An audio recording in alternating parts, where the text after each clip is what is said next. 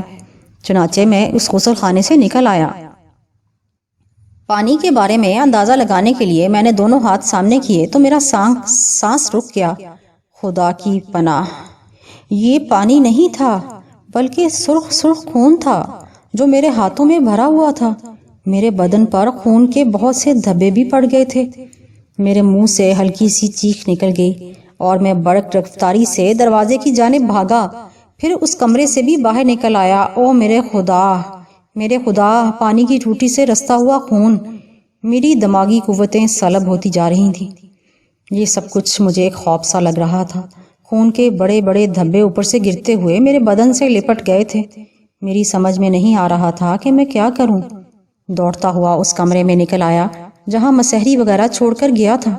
دہشت سے میرے بدن کے رونگٹے کھڑے ہو گئے تھے۔ دل اس طرح دھڑک رہا تھا جیسے حلق سے باہر نکل آئے گا۔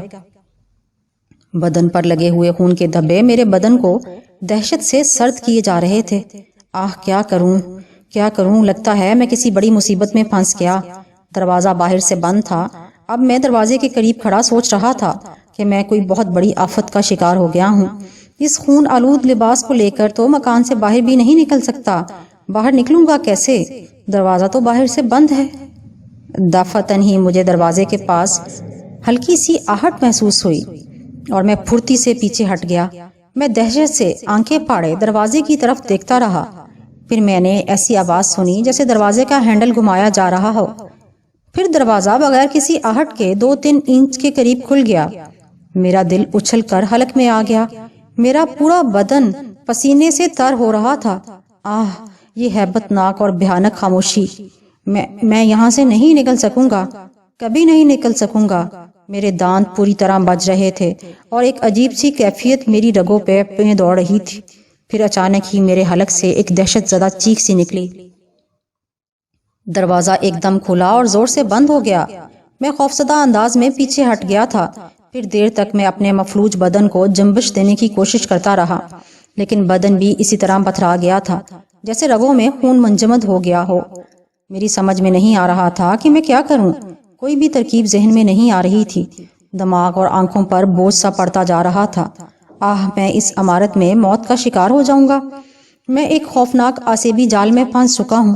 میرا ذہن صرف ایک ہی گردان کر رہا تھا اور پیروں میں جیسے جان ختم ہوتی جا رہی تھی۔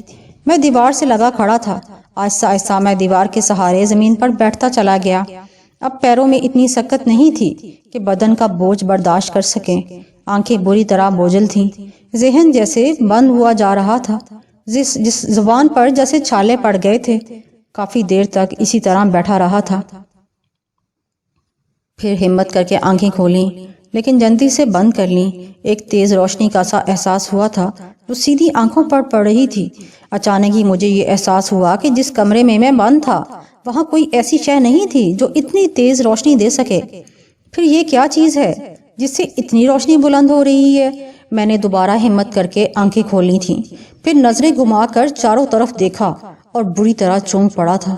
یہ وہ جگہ تو نہیں تھی جہاں میں بند تھا، یہ تو ایک حال نما کمرہ تھا جو چاروں طرف سے سپاٹ تھا، اور سب سے حیرت انگیز اور خوفناک چیز جو اس کمرے میں تھی وہ میرے چاروں طرف موجود ہیبت ناک شکلوں والے جسم تھے۔ یہ انسانی جسم، ان میں سے کسی کا سر نہیں تھا، کسی کے دانت 8 انچ نیچے لٹکے ہوئے تھے، کسی کا چہرہ بھیانک انداز میں جلا ہوا، کسی کی اپنی آنکھ کی جگہ گھڑا تھا، زبانیں لٹکی ہوئیں، کسی کے جبڑے کا گوشت نظر آ رہا تھا، کسی کی آنکھوں کے ڈیلے ان کے چہرے پر پڑے ہوئے۔ یہ منظر، اس منظر نے تو 14 طبق روشن کر دیے تھے، اور میں اپنی جگہ سے اچھل کر کھڑا ہو گیا تھا۔ میں نے گھوم کر پیچھے کی دیوار کی طرف بھی دیکھا، اور وہاں جو کچھ بھی میں نے دیکھا اسے دیکھ کر میرے پیروں تلے زمین نکل گئی۔ قطار میں بیٹھے ان لوگوں کے درمیان ایک سنگ مرمر کا تخت بنا ہوا تھا، اور اس تخت پر روپ متی بڑے رسان سے بیٹھی ہوئی تھی۔ اس وقت روپ متی اپنی اصلی حالت میں تھی، خوبصورت پوشاک پہنے، سر پہ تاج تھا، اور وہ بالکل راجکماری نظر آ رہی تھی۔ میں حیرت سے اسے دیکھتا رہا، پھر اس نے دیکھا کہ ایک جانب سے ایک شخص اپنی جگہ سے اٹھ کر آگے بڑھ آیا۔ اس بوڑھے شخص کی داڑھی بھی جگہ جگہ سے جلی ہوئی تھی، چہرے پر زخموں کے سے نشان تھے۔ وہ چلتا ہوا درمیان تک آ گیا، اور اب میرا اور اس کا فاصلہ کوئی 1 گز کا ہی ہوگا۔ پھر اس نے کہا، بالک، تیرا نام شاہو ہے نا؟ ہاں، میں نے ڈرتے ہوئے کہا۔ اور یہ کہ تو اسے جانتا ہے؟ ہاں، میں نے اسی انداز میں جواب دیا۔ جھوٹ بولتا ہے، جھوٹ بولتا ہے یہ، کسی کونے سے آواز آئی، اور میں چونک کر اس کی طرف دیکھنے لگا۔ یہ بھی ایک مکروہ شکل کا بونا تھا۔ بوڑھے نے اس کی طرف رک کر کے کہا، مرلی، تم چپ رہو، اس سے بات کر رہا ہوں نا میں۔ ہاں تو بالک، یہ سچ ہے کہ تم روپ متی کو نہیں جانتے؟ روپ متی ریاست چندنا کی راجکماری تھی، بڑی شان تھی اس کی، بڑی خوبصورت تھی وہ۔ پھر اس کے رشتے آنے شروع ہوئے، لیکن اس نے اپنی ہی ریاست کے ایک ذمہ دار کے بیٹے کو پسند کیا، اور من ہی من میں اسے چاہنے لگی۔ پھر رسم و رواج کے مطابق ذمہ دار نے اپنے بیٹے کا رشتہ بھیجا، لیکن روپ متی کے باپ نے بڑی صفائی سے انکار کر دیا۔ دونوں طرف سے بات کو پی لیا گیا، اور عام لوگوں تک بات پہنچنے نہیں پائی، یہاں تک کہ روپ متی اور لڑکے جیون کو بھی نہیں پتا چل سکا۔ پھر ایک دن جیون نے اپنے باپ سے پھر اصرار کیا، تو اس کے باپ نے بتایا کہ وہ روپ متی کے لیے جیون کا رشتہ لے کر گیا تھا، لیکن روپ متی کے باپ نے اسے بے عزت کر کے گھر سے نکال دیا۔ یہ بات سن کر جیون غصے میں آگ بگولا ہو گیا۔ اس نے اپنے باپ کی بے عزتی کا بدلہ لینے کی ٹھان لی، اور ایک دن جب روپ متی اس سے ملنے کے لیے آئی تو جیون نے اسے پہاڑی سے نیچے گرا دیا، جس کے نتیجے میں روپ متی مر گئی۔ مر تو گئی تھی وہ، لیکن اس کی آتما بے قرار تھی۔ اسے دھوکے سے مارا گیا تھا، پھر وہ پریت آتما بن گئی۔ پیر الٹ گئے اس کے، اور اس نے کالی مائی کی پجارن بننے کا عہد کیا۔ کالی مائی کے پجاری کے ایک عرصے تک جادو سیکھتے ہیں، پھر اپنے اپنے دشمن کا خون بھی پیتے ہیں، جس کے نتیجے میں انہیں امر شکتی ملتی ہے۔ روپ متی کی آتما نے بھی عہد کیا کہ جیون کے پریوار کے 5 انسانوں کا خون پیے گی۔ پھر ایک دفعہ جیون کے 2 چھوٹے بھائی ایک میلے میں گئے اور وہاں غائب ہو گئے۔ ایک شخص نے ان دونوں کو اغوا کر لیا اور ایک مسلے کے ہاتھ بیچ دیا۔ اس مسلے کو یہ دونوں بچے بڑے بھاگ گئے۔ اس نے ان دونوں کو مسلمان نام دیے اور ان کی پرورش اپنے مذہب کے مطابق کی۔ ان دونوں بھائیوں میں سے ایک دوسرے دیش چلا گیا، جبکہ دوسرا بھائی اور اس کی بیوی ایک گھٹنا میں مارے گئے۔ ایک بچی تھی اس کی، وہ بھی یتیم خانے میں بھیج دی گئی، اور وہ بچی ہی روپ متی کا پہلا شکار تھی۔ وہ لڑکی سنبل تھی، لیکن روپ متی کی بدقسمتی نے اس کا ساتھ نہیں چھوڑا تھا۔ اسے یہ خون حاصل کرنے کے لیے کسی ایسے شخص کی ضرورت تھی جو اس کا کام کر سکے۔ اس نے کئی لوگوں کو سمپورنی کا لالچ دیا، وہ لوگ جاب کرنے میں کامیاب نہ ہو سکے اور روپمتی بدلے کی آگ میں جلتی رہی۔ صاف ظاہر تھا کہ جب کوئی نہ کوئی سمپونی حاصل کر لیتا تو اسے بدلے میں وہی کام کرنا پڑتا جو اس کے لیے روپمتی نے تم سے کہا تھا، لیکن اسے ایک بار پھر دھوکہ دیا گیا تھا۔ تم نے بھی سمپونی کے لیے جاب کیا اور تم کامیاب ہو گئے، لیکن جب تمہاری باری آئی تو تم نے روپمتی کو دھوکہ دیا، تم نے اس کا کام کرنے سے انکار کر دیا۔ ارے تمہارا کیا جاتا اگر تم اس لڑکی کا خون روپمتی کو دے دیتے؟ اس دنیا میں تمہیں ایسی ایسی خوبصورت لڑکیاں ملتی کہ جنہیں دیکھ کر ہی تم حیران رہ جاتے۔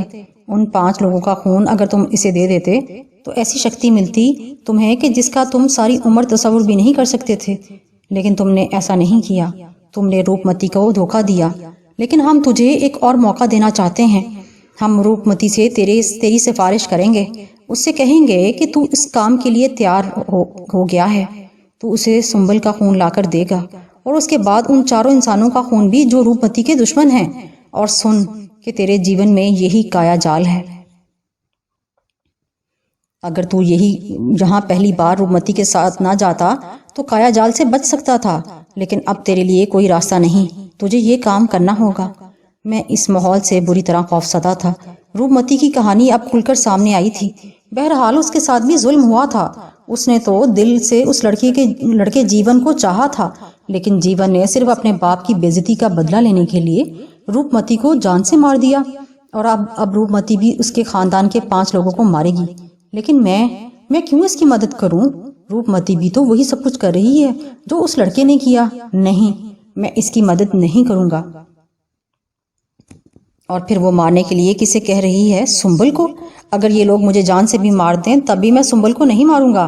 اور اس خیال نے ایک بار پھر مجھے باہمت کر دیا تھا، اور میری خوف کی کیفیت زائل ہوتی جا رہی تھی۔ بوڑھے نے پھر کہا، لڑکے، پھر تو نے کیا سوچا؟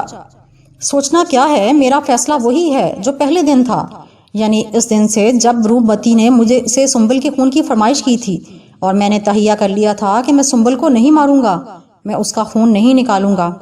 میں نے کہا، اور اچانک ہی چاروں طرف سے ہنسی کی آوازیں آنے لگیں۔ وہ سب بھیانک انداز میں ہنس رہے تھے۔ میں ان کی شکلیں دیکھ رہا تھا۔ میں نے روپمتی کو بھی دیکھا تھا، اس کی آنکھیں جھکی ہوئی تھیں۔ پھر اس نے آنکھیں اٹھا کر مجھے دیکھا، لیکن اس وقت ان آنکھوں میں غیظ و غضب نہیں تھا، اس وقت ان آنکھوں میں ویرانی تھی، اداسی تھی، جیسے وہ التجا کر رہی ہو۔ پھر اس نے ہاتھ کے اشارے سے لوگوں کو خاموش کر دیا تھا۔ اس کے بعد وہ بولی، شاہو، اب بھی دیکھ، کچھ نہیں بگڑا۔ میری کہانی تمہارے علم میں ہے، کس طرح مجھے دھوکہ دیا گیا۔ بتاؤ، تم ہی بتاؤ، کیا قصور تھا میرا؟ اور اب تم بھی مجھے دھوکہ دے رہے ہو، لیکن تم بھی تو انسانوں کی زندگی لینا چاہتی ہو۔ وہ میرے دشمن ہیں، لیکن میرے تو نہیں۔ ہاں، تیرے ہو بھی کیسے سکتے ہیں؟ تو پریم کرے ہے نا اس سنبل سے، لیکن تو سوچ، مجھے ایک نیا جیون مل جائے گا، میرے اوپر ظلم کا کچھ تو بدلہ ہو۔ ہمارے مذہب میں ان چیزوں کی گنجائش نہیں۔ ہمارے ہاں صرف ایک بار موت آتی ہے، اور اس کے بعد سب کو ایک ساتھ زندہ کیا جائے گا، اس سے پہلے کہ دوبارہ زندگی کا تصور ہمارے ہاں نہیں ملتا۔ تمہارے مذہب میں تو سمپونی کا حصول بھی جائز نہیں۔ میں اسے اور اس کے ذریعے حاصل کی ہوئی ہر چیز چھوڑ چکا ہوں۔ بڑا پاک بنتا ہے، بڑا پاک بنتا ہے، تو دیکھ، مان جا، نہیں تو کیا کرو گے تم لوگ؟ میرا مار دو گے نا تو مار دو۔ پھر بوڑھا ایک دم بولا، دیکھ لڑکے، ہم نہیں چاہتے کہ تیری جان کو نقصان پہنچے۔ یہ روپمتی ابھی تک بڑا صبر کرے بیٹھی ہے، اگر یہ چاہے تو مار سکتی تھی تجھے، تو اب مار دے، میں نے کب منع کیا ہے؟ نہیں لڑکے، ایسے نہیں ماروں گی تجھے، ابھی تو میں تجھے تڑپاؤں گی، پہلے تجھے کوڑی بھی بناؤں گی، پھر تیری ہمدرد تجھ سے دور ہوتے جائیں گے، پھر تکلیفیں ملیں گی تجھے اور تو موت مانگے گا، اور میں اس وقت بھی موت نہیں تجھے ملے گی۔ اب میں تجھے اپنی مرضی سے ماروں گی، اپنی مرضی سے تیرا ناش کریں گے۔ ہا ہا ہا۔ وہ زور سے ہنسنے لگے، اور اس کے ساتھ باقی لوگ بھی زور زور سے ہنسنے لگے۔ میں پھر انہیں دیکھنے لگا تھا۔ اچانک ہی میرا جسم اینٹنے لگا، پھر ایک عجیب سی تکلیف پورے وجود میں چھانے لگی۔ یوں لگ رہا تھا جیسے کوئی چیز اندر ہی اندر مجھے کاٹ رہی ہے، بے چین کر رہی ہے۔ پھر یہ تکلیف اتنی شدید ہو گئی کہ میں زمین میں گر پڑا۔ اس تکلیف سے میری آنکھیں بند ہونے لگیں۔ میں اسی طرح زمین پر پڑا رہا۔ پھر میری تکلیف ذرا کم ہوئی تو میں نے آنکھیں کھول لیں، لیکن منظر میں پھر بھی تبدیل ہو گیا تھا۔ اب نہ وہ کمرہ تھا، نہ وہ جگہ، نہ ہی وہ لوگ۔ میں ایک کھلے میدان میں تھا۔ پھر میں نے نگاہیں ادھر ادھر دوڑائیں۔ آس پاس مکانات بنے ہوئے تھے۔ یہ مکانات تو جانے پہچانے سے تھے۔ میں نے غور سے انہیں دیکھا۔ اب میری تکلیف بالکل ختم ہو گئی تھی، لیکن جسم ابھی تک دکھ رہا تھا۔ پھر میں اٹھ کر کھڑا ہو گیا۔ ارے یہ کیا؟ یہ تو قاضی صاحب کا مکان ہے۔ اس کا مطلب ہے اوہ، ان لوگوں نے ہی مجھے یہاں بھیجا ہے۔ یقیناً یہی ہوا ہے۔ ان لوگوں نے آخری بار مجھے سمجھایا ہے اور اب وہ لوگ مجھے نہیں چھوڑیں گے۔ خیر مجھے اپنی تو کوئی فکر نہیں تھی، لیکن سنبل کو نقصان نہیں پہنچنا چاہیے۔ سنبل کی جان خطرے میں ہے، مجھے تو وہ مارے گی ہی، لیکن اس نے کہا تھا کہ سنبل اس کا پہلا شکار ہے اور وہ اس کا خون ضرور پیے گی۔ نہیں، میں ایسا نہیں کرنے دوں گا۔ اس خیال کے تحت میں جلدی سے گھر میں داخل ہو گیا۔ پھر جس کمرے میں داخل ہوا وہاں قاضی صاحب اور مہرونسا بیگم بیٹھے ہوئے تھے۔ انہوں نے مجھے دیکھا اور چونک پڑے۔ پھر قاضی صاحب نے کہا، کہاں چلے گئے تھے شاہو؟ یہاں ہم لوگ اتنے پریشان تھے۔ سنبل کہاں ہے؟ وہ اپنے کمرے میں ہے اور خیریت سے ہے۔ اس کی جان کو خطرہ ہے، وہ اسے نہیں چھوڑے گی۔ لیکن تم اپنے بارے میں تو بتاؤ، کہاں تھے تم؟ بس وہ ایک چکر میں پھنس گیا تھا۔ تمہارے پیچھے غیاث اللہ صاحب آئے تھے، انہوں نے بتایا تھا کہ تم کس مصیبت میں ہو، اور یہ نہیں کہا جا سکتا کہ تم اس مصیبت سے چھٹکارا حاصل کر سکتے ہو یا نہیں۔ صحیح کہہ رہے تھے وہ، میں نے کہا۔ پھر میں نے اپنے ساتھ پیش آنے والے واقعات ان کے سامنے بیان کرنے شروع کر دیے اور ان دونوں کی آنکھیں حیرت سے پھیل گئی تھیں۔ تاہم واقعات سننے کے بعد قاضی صاحب نے کہا، شاہو، اب تک جو واقعات تمہارے ساتھ پیش آئے ہیں اور تم نے ان حالات کا جس طرح مقابلہ کیا ہے، ان کے تحت میں یہی کہہ سکتا ہوں کہ واقعی تم نے اہل ایمان ہونے کا ثبوت دیا ہے۔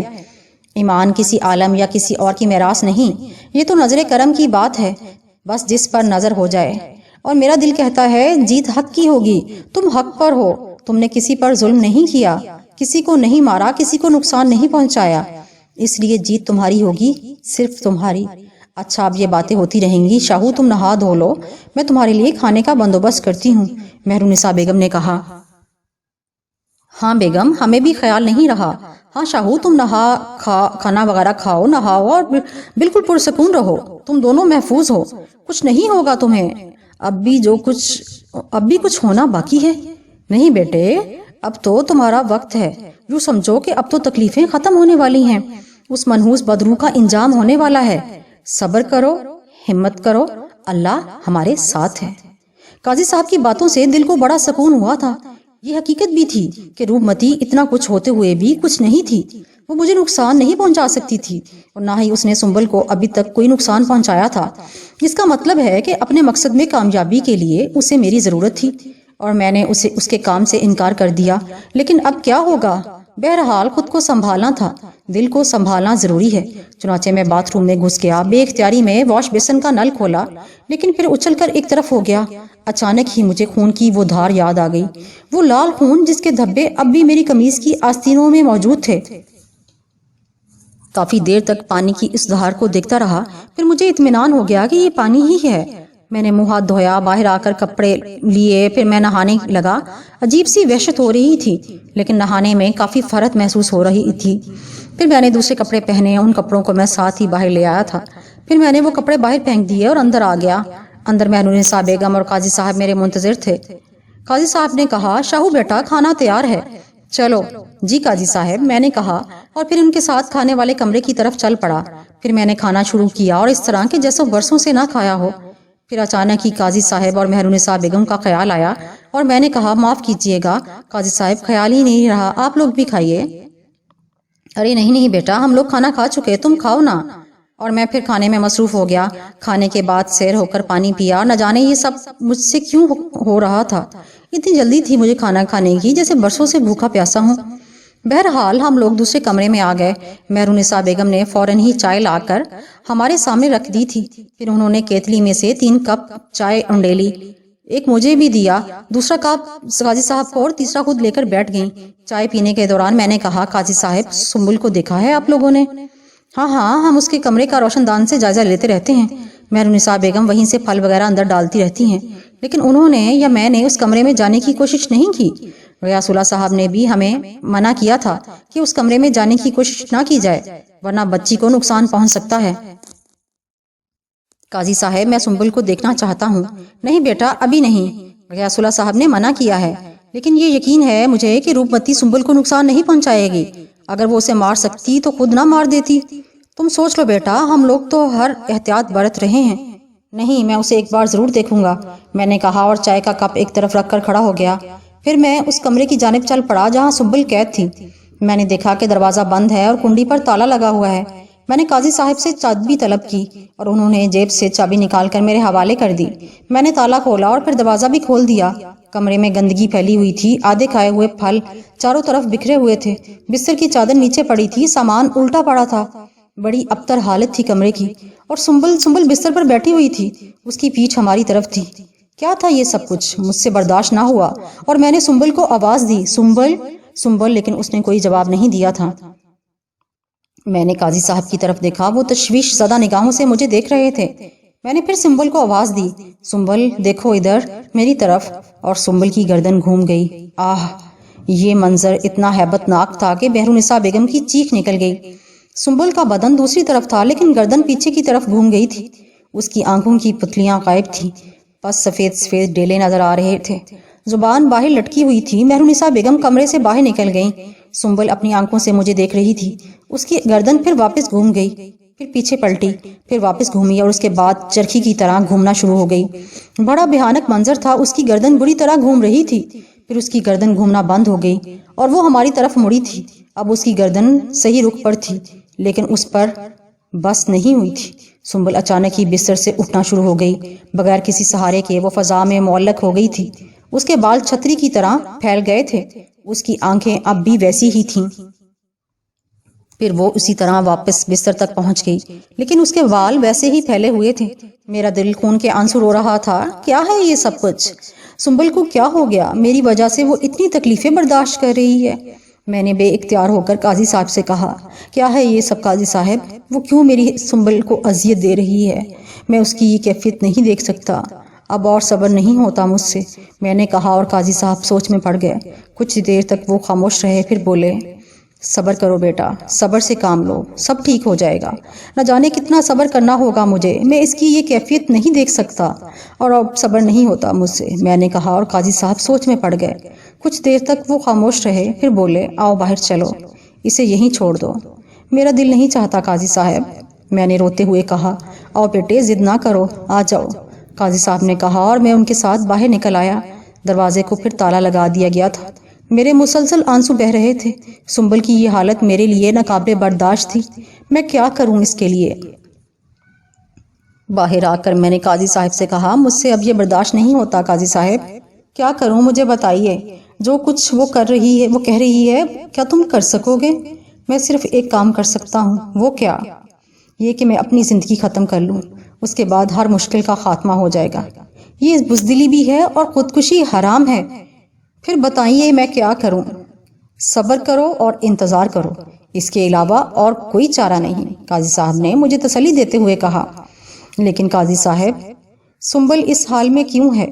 کیوں روپ متی سنبل کے جسم میں ہے؟ قاضی صاحب نے خوفناک انکشاف کیا اور وہ کام کر رہ گیا۔ میرے دل کی جو کیونکہ روپ متی سنبل کے جسم میں ہے، قاضی صاحب نے خوفناک انکشاف کیا اور میں کام کر رہ گیا۔ میرے دل کی جو کیفیت تھی الفاظ میں بیان نہیں کر سکتا۔ خاموشی سے اپنے کمرے میں جا کر لیٹ گیا۔ دل میں مایوسی کے سوا کچھ نہیں تھا۔ پھر کسی نے باہر سے دروازہ بجا کر کہا، شاہو باہر آؤ، غیاث اللہ صاحب آئے ہیں، اور میں اچھل کر بیٹھ گیا۔ غیاث اللہ نے ہمدردی سے مجھے دیکھا، پھر افسوس بھرے انداز میں بولے، یہ کیا حلیہ بنا رکھا ہے تم نے؟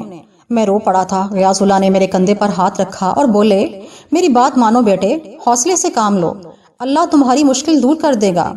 اب مجھ سے صبر نہیں ہوتا غیاث اللہ صاحب، ہمت رکھو اور مجھے روپ متی کی کہانی سناؤ۔ روپ متی کی کہانی؟ ہاں، جو تم نے سنی ہے۔ آپ کو کیسے معلوم؟ یہ سوال نہ کرو۔ جی، میں نے کہا اور پھر ریاست چندنا کی راجکماری کی پوری داستان سنا دی۔ غیاث اللہ غور سے پوری کہانی سنتے رہے۔ پھر انہوں نے کہا، تو یہ معاملہ تھا۔ اب سمجھ میں آیا کہ وہ چڑیل بن گئی اور اب وہ اپنا انتقام لینا چاہتی ہے۔ نہیں، یہ ٹھیک نہیں، اسے ایسا نہیں کرنا چاہیے۔ اس کو کیا حق ہے؟ ایک مسلمان بچے اور بچی کو تنگ کر رہی ہے۔ صبح فیصلہ ہو جائے گا۔ فیصلہ؟ قاضی صاحب نے پوچھا۔ ہاں، کیا سمجھتی ہے وہ خود کو؟ میں نے اسے بہت وقت دے دیا، لیکن اب اٹھو قاضی، انتظام کرو، اب پانی سر سے اونچا ہو چکا، آؤ میرے ساتھ۔ وہ دونوں وہاں سے باہر نکل گئے۔ میں خاموشی سے اپنی جگہ بیٹھا رہا تھا۔ قاضی صاحب کے گھر کے پچھلے حصے میں ایک بہت بڑا کمرہ تھا، شاید وہ دونوں اسی طرف گئے تھے۔ کچھ دیر کے بعد مہرونسا بیگم میرے کمرے میں آئیں اور بولیں، قاضی صاحب تمہیں ہال کمرے میں بلا رہے ہیں۔ جی چچی جان، میں نے کہا اور اٹھ کھڑا ہوا۔ باہر نکل کر مہرونسا بیگم نے کہا، ٹھہرو ذرا، باہر کا دروازہ اندر سے بند کر لو۔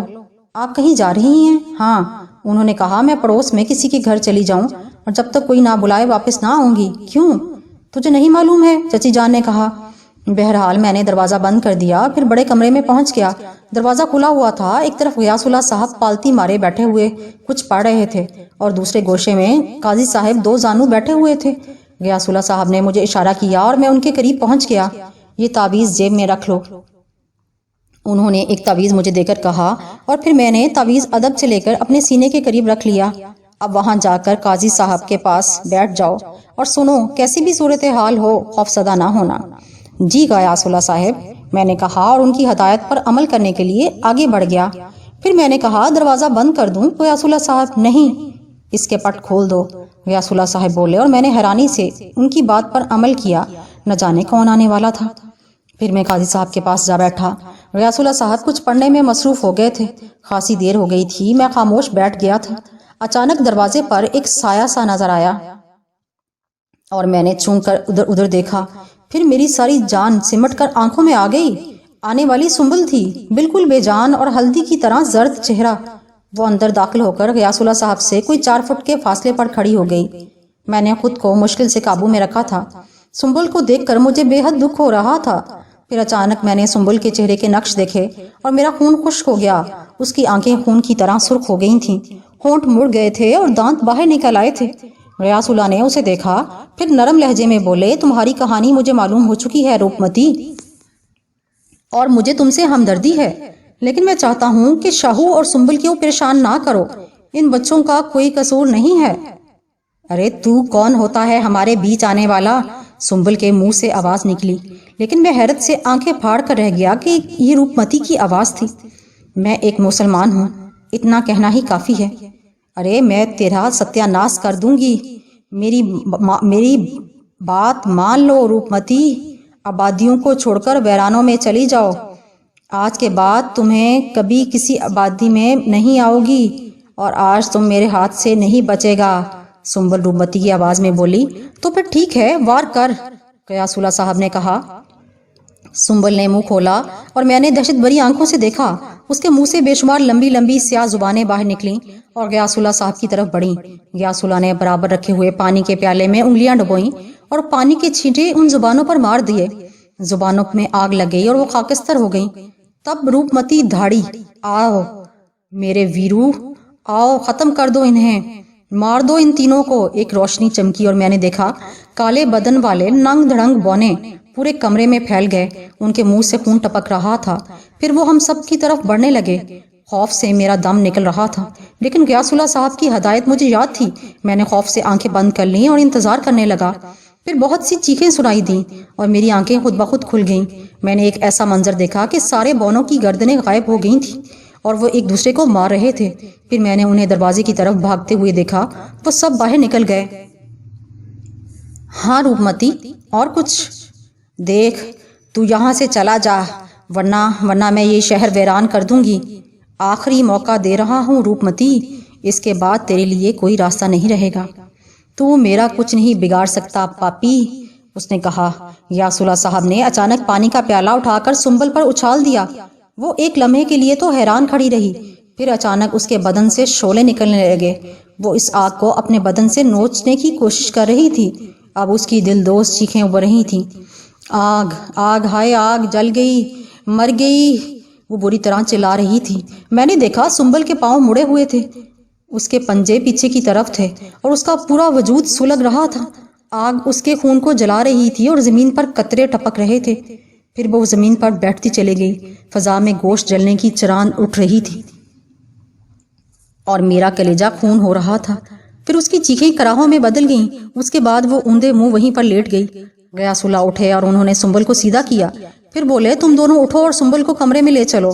میں نے روپمتی کو خاکستر کر دیا ہے، اب سنبل ٹھیک ہے۔ غیاث اللہ کا کہنا ٹھیک نکلا۔ کوئی 2 گھنٹے کے بعد سنبل ہوش میں آ گئی تھی۔ اور اب وہ بالکل ٹھیک تھی۔ غیاث اللہ اپنا کام پورا کر کے چلے گئے۔ قاضی صاحب، مہرالنساء بیگم اور میں بہت خوش تھے۔ اللہ نے ہماری مشکل حل کر دی تھی۔ اب میں قاضی صاحب کے ساتھ رہتا ہوں۔ وہ دونوں میرے ماں باپ کی طرح ہیں۔ میں نے ایک ٹیکسی خرید لی ہے، ٹیکسی چلاتا ہوں اور اللہ کا شکر ہے کہ گزارا ہو جاتا ہے۔ کسی فقیر کو دیکھتا ہوں تو خود کچھ نہ کچھ دیتا ہوں، کیونکہ وہی میری اصل ہے۔